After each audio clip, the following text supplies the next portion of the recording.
Hello குட்டீஸ், welcome to cartoon factory.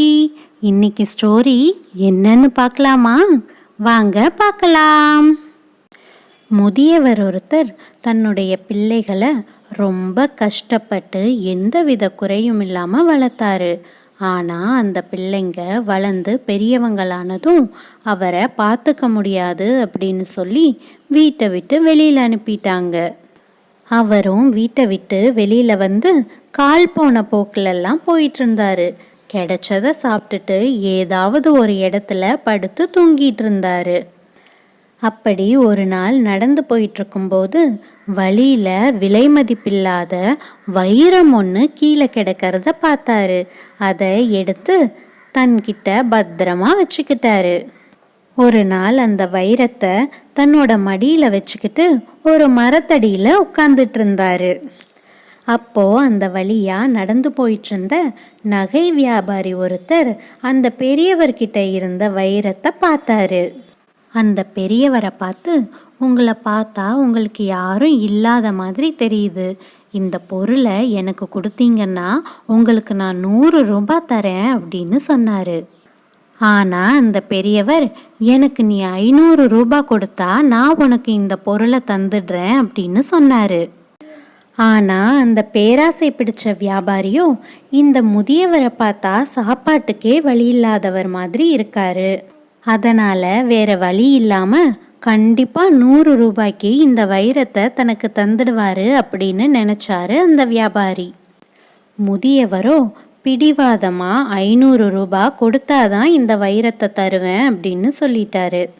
அந்த வியாபாரி அவரா 100 ரூபாய்க்கு இந்த வைரத்தை கொடுக்கறாரான்னு பார்க்கலாம் அப்படின்னு வெயிட் பண்ணாரு.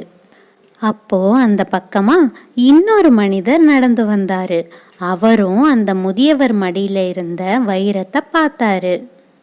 அவரும் அந்த முதியவர்கிட்ட வந்து, நான் உங்களுக்கு 1000 ரூபாய் தரேன், இந்த வைரத்தை எனக்கு கொடுத்துருங்க அப்படின்னு சொன்னாரு. அந்த முதியவரும் 1000 ரூபாய் வாங்கிக்கிட்டு வைரத்தை அந்த மனிதர்கிட்ட கொடுத்துட்டாரு. அந்த மனிதரும் வைரத்தை வாங்கிட்டு கிளம்பிட்டாரு. தூரத்துல இருந்து நடந்ததை எல்லாம் பார்த்துட்டு இருந்த அந்த பேராசை பிடிச்ச வியாபாரி முதியவர்கிட்ட வந்து, அந்த வைரத்தோட மதிப்பு என்னன்னு உங்களுக்கு தெரியுமா? பல கோடி மதிப்புள்ள வைரத்தை 1000 ரூபாய்க்கு இப்படி கொடுத்துட்டீங்களே அப்படின்னு சொன்னாரு. அதுக்கு அந்த முதியவர், நான் இனிமே நிறைய பணம் சேர்த்து வச்சு யாருக்கும் கொடுக்க போறதில்ல. தினமும் 3 வேளை சாப்பாடு இருந்தா எனக்கு போதும். அதனால தான் அந்த வைரத்தை உனக்கு 500 ரூபாய்க்கு கொடுக்கறதா சொன்னேன். ஆனா நீ ஒரு நகை வியாபாரி, உன்னுடைய குடும்பத்தை நடத்த உனக்கு பணம் கண்டிப்பா தேவை. அதனால வெறும் 500 ரூபாய் கொடுத்து இந்த வைரத்தை நீயே வாங்கிட்டு போயிருக்கலாம். அதை வச்சு நிறைய லாபம் பார்த்துருக்கலாம். இந்த வைரத்தோட அருமை தெரிஞ்சிருந்தும் 500 ரூபாய் பணத்துக்காக நீயே அதை கோட்டை விட்டுட்ட. ஆனா நான் அந்த வைரத்தை 1000 ரூபாய்க்கு வித்துட்டேன். இனிமே 4-5 நாட்களுக்கு சாப்பாட்டுக்கு எனக்கு கவலையே இல்லை. இப்போ சொல்லு, இதுல பெரிய நஷ்டம் உனக்கா எனக்கா அப்படின்னு கேட்டாரு அந்த முதியவர். ஓகே குட்டீஸ், இன்னைக்கு ஸ்டோரியில இருந்து நீங்க என்ன புரிஞ்சுக்கிட்டீங்க? பேராசையால தனக்கு கிடைக்க வேண்டிய பெரிய லாபத்தை அந்த நகை வியாபாரி இழந்துட்டாரு. போதுன்ற மனசோட அந்த வைரத்தை 1000 ரூபாய்க்கு கொடுத்த அந்த பெரியவர் சந்தோஷமா இருந்தாரு. எந்த விஷயத்துலையுமே அளவுக்கு அதிகமாக ஆசைப்படாம போதுன்ற மனசோட இருந்தோம்னா நிம்மதி தானா நம்மளோட வாழ்க்கையில தேடி வரும். அப்படின்றத புரிஞ்சுக்கிட்டீங்களா?